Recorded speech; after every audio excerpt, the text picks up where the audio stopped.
ガスコードの正しい接続手順を解説します。今回は、機器側がコンセント型、ガス栓側がホースエンド型の場合のつなぎ方です。この場合、専用のガスコードと変換継ぎ手を組み合わせてつなぎます。ガス栓側には、こちらの変換継ぎ手、9GP10 を取り付けます。変換継ぎ手、9GP10 のリング部分を押し下げた状態で、ガス栓の赤い線が隠れるまで、奥へしっかり差し込んでください。続いて、ガスコードを継ぎ手に、カチッと音がするまで差し込みます。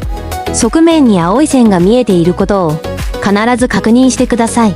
最後に、機器側の接続口にも、ガスコードをカチッと音がするまでまっすぐ差し込みます。以上で、すべての接続作業は完了です。